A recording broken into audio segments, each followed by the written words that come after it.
Hello friends. Power star Pawan Kalyan 'Harihara Veeramallu' రాత్రి premiere show చూడడం జరిగింది. మూవీ ఎలా ఉంది? రాత్రే మాట్లాడదాం అనుకున్న ఫుల్లు వర్షం, లేట్ అయింది. మూవీలో పవన్ కళ్యాణ్‌కున్న క్యారెక్టర్ ఇంపార్టెంట్ ఏంటి? స్టోరీ పాయింట్ ఎలా ఉంది? ఇద్దరు డైరెక్టర్లు మారినా గానీ స్టోరీని, కథ నడిపిన విధానం ఏంటి? ఎంత కల్పితం, ఎంత నిజం స్టోరీ పాయింట్ అనేది సినిమా ఎలా, ఎంత గొప్పగా ఆకట్టుకున్నదా లేదా అనేది వీడియోలో క్లియర్‌గా మాట్లాడదాం.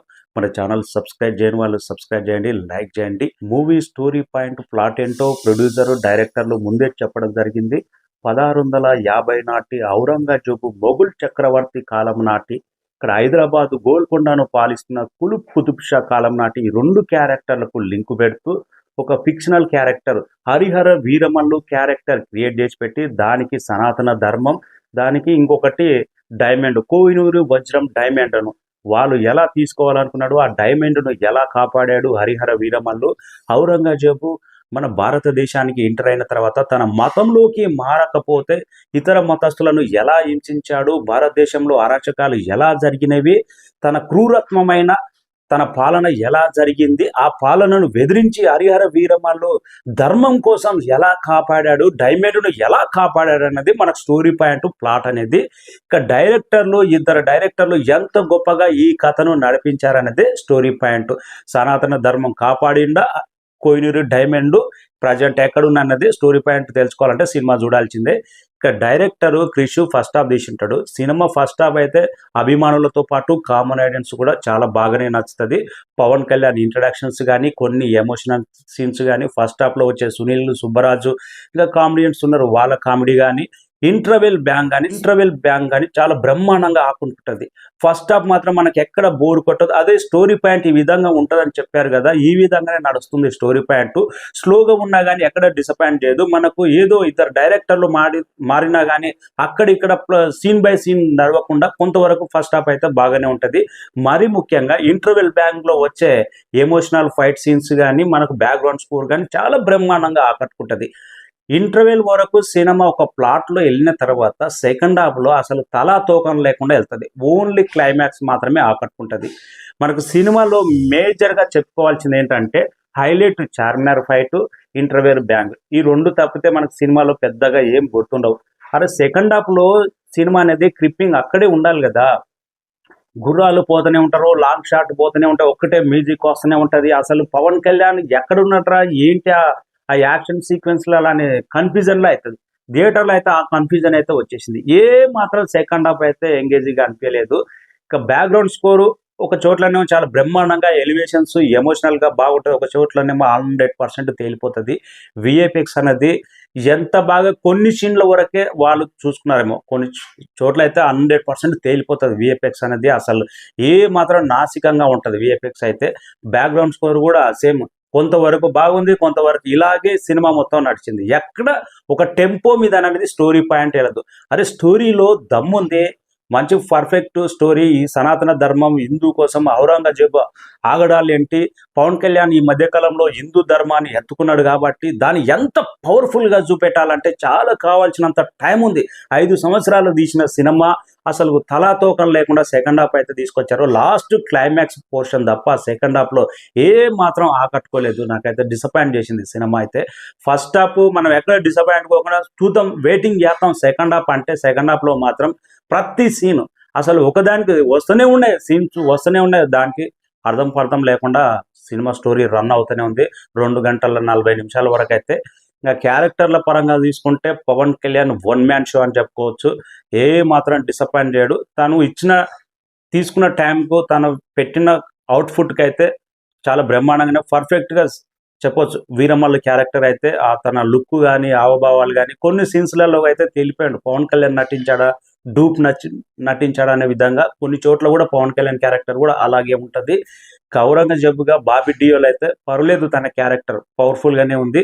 కానీ ఇంకా ఔరంగజేబు క్రూరత్వాన్ని ఇంకా చూపించవచ్చు. మనకు చావా మూవీ చూసిన తర్వాత, ఇది చావా మూవీలో అసలు ఎంత గొప్పగా క్రూరత్వం, మనకు చావా సినిమా చూస్తుంటే ఔరంగజేబు మీద వీని ఎప్పుడు కొట్టాలరా, ఎప్పుడు తనాలరా అనంత అనిపిస్తుంది. కానీ అంత ఇంపాక్ట్ ఇచ్చిన మూవీ చూసిన తర్వాత అదే క్యారెక్టర్ దీంట్లో వస్తే ఆ ఇంపాక్ట్, ఆ ఎమోషన్ మాత్రం రాదు, 100% రాదు. ఇంకా ఔరంగజేబ్ ఇక్కడ కుతుబ్ షా క్యారెక్టర్ కూడా ఎందుకు లింక్ చేశాడు, చార్మినార్ని ఎందుకు లింక్ చేశాడు అంటే 90% 10% స్టోరీ ప్లాట్ తీసుకొని ఫిక్షనల్గానే సినిమా రన్ అవుతుంది మనకి. ఎందుకంటే ఒకటి పురాణం స్టోరీ తీసుకున్నప్పుడు చాలా వరకు నిజాలు ఎత్తుతుంటాం, కానీ దీంట్లో ఫిక్షనల్గానే నడుస్తుంటుంది ఫస్ట్ నుంచి లాస్ట్ వరకు. హైలైట్ అంటే ఇంకా ఇంటర్వెల్ చార్మినార్ ఫైట్ అయితే నాకు చాలా బాగా నచ్చింది సినిమా. ఇంకా అవుట్ స్టాండింగ్గా విజువల్స్ కానీ చాలా బ్రహ్మాండంగా ఉన్నాయి కొంతవరకు అయితే, కొన్ని చోట్ల బాగలేవు. ప్రతి ఒక్కటి నేను చెప్తున్నా కదా, కొంత బాగుంది రప్ప ఇది విజువల్స్ అనుకుంటే మళ్ళీ నెక్స్ట్ ఎక్కడనో డల్లు పడుతుంది. ఇంకా ఇద్దరు డైరెక్టర్లు మారిండ్రు. క్రిష్ సినిమా మొత్తం డైరెక్టర్ చేసి ఉంటే రైటింగ్ పవర్ చాలా బాగుంటుండేమో, చాలా పవర్ఫుల్ పదాలు వాడుతున్నానేమో. ఫస్ట్ హాఫ్లో మనకు రైటింగ్ కానీ కామెడీ టైమింగ్ కానీ చాలా పవర్ఫుల్ రైటింగ్ పవర్ అనేది కానొస్తుంది ఎమోషనల్గా. సెకండ్ హాఫ్ వచ్చేటాలకు తేలిపోతుంది. క్రిష్ ఎప్పుడైతే బయటకు వెళ్ళిపోయిందో ఆ స్టోరీ అనేది మనకు చాలా అతుకుల బుద్ధలాగానే అయిపోయినట్టు అనిపించింది సినిమా స్టోరీ స్లాట్ తీసుకుంటే. ఇంకా సెకండ్ హాఫ్లో మాత్రం ఎంత చెప్పినా తక్కువే మనకు. సెకండ్ హాఫ్ క్లైమాక్స్ పోర్షన్ తప్ప, క్లైమాక్స్ పోర్షన్ తీసుకుంటే దానికి కూడా స్టోరీ పాయింట్ లింక్ ఉండాలి కదా. అరే షార్ట్ వస్తూనే ఉన్నాయి పోతూనే ఉన్నాయి, ఎక్కడ లింక్ లేదు. గుర్రాల మీద పోతూనే ఉన్నారు, లాంగ్ షాట్. పవన్ కళ్యాణ్ కూడా ఎక్కడున్నాడో అది మనకు క్లోజ్అప్ షాట్ ఎక్కడో అనిపించదు. ఇలాంటి సీన్స్ ఎన్నో కన్ఫ్యూజన్లు హరిహర వీరమల్లులో ఉన్నాయి సినిమాలు అయితే. టోటల్గా అయితే మూవీ అయితే డిసప్పాయింట్ చేసిందనే చెప్పుకోవచ్చు. అభిమానులకు ఫస్ట్ హాఫ్ చూసి ఇంటర్వెల్ అయితే థియేటర్లో అయితే దత్తరిల్లిపోయింది. ఇంకా సెకండ్ హాఫ్ బ్రహ్మాండంగా ఉంటుంది, పవన్ కళ్యాణ్కి ఇట్టు పట్టది అనుకున్నాం, కానీ సెకండ్ హాఫ్ మాత్రం తేలిపోయింది సినిమాలో.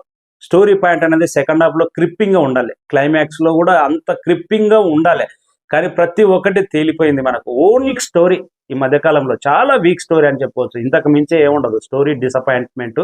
ఇక డైరెక్టర్లు మారిన పనితీరు మాత్రం చాలా డిసప్పాయింటెంటే. ఇక ఈ మూవీకి దీనికి ఏం రత్నం ఎంతో గొప్పలు చెప్పి ఆహా ఓహో అని ఫైనల్గా ప్రీమియర్ షో వేసి ప్రీమియర్ షో నుంచే ఇలాంటి టాక్ రావడంతో, ఇలాంటి సినిమాలకు ప్రీమియర్ షో పడవద్దండి. ప్రీమియర్ షో బ్యాడ్ టాక్ వస్తే సినిమా ఫస్ట్ డే కలెక్షన్స్ ఎంత ఇంపాక్ట్ చూపెడుతుంది అనేది ఇంక ఈరోజు అర్థమవుతుంది సినిమాకైతే.